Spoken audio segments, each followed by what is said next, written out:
সহজ নহয়। যোৱাবাৰ প্ৰাৰ্থী কম আছিল কাৰণে চেণ্টাৰ কম আছিল।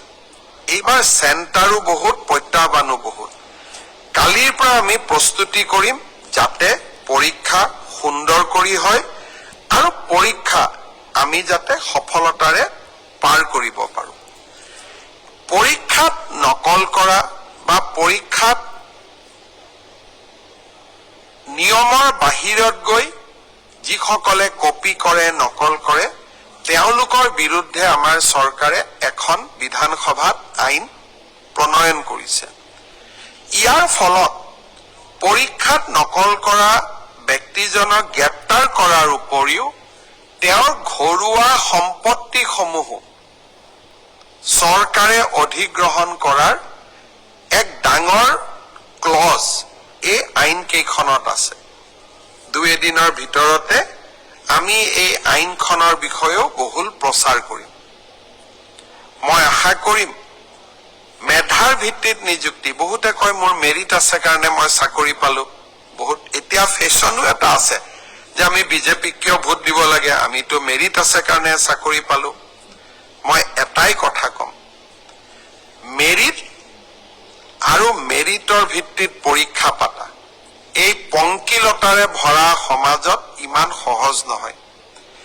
এক প্ৰকাৰ অহা কালি পৰহিৰ পৰা আমাৰ অফিচাৰসকলে ৰাতিয়ে দিনে কাম কৰিব লাগিব যাতে 15 ছেপ্টেম্বৰৰ পৰীক্ষা নিকা হয়।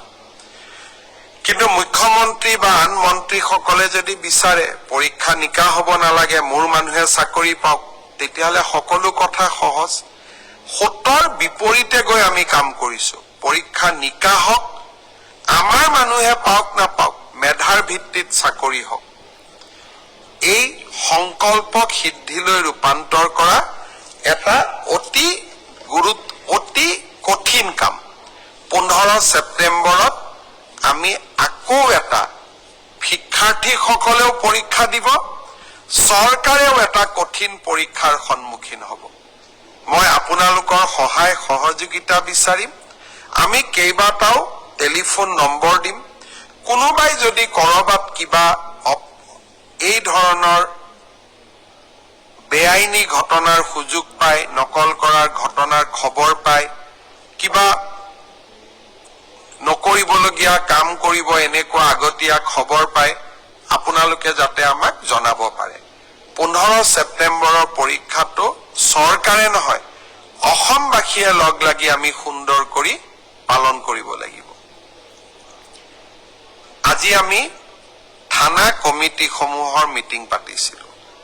অসমত থানাসমূহে ক্ৰিমিনেল ইনভেষ্টিগেশ্যনো কৰে আৰু নাগৰিকসকলৰ বাবে কিছুমান সেৱা আগবঢ়ায়।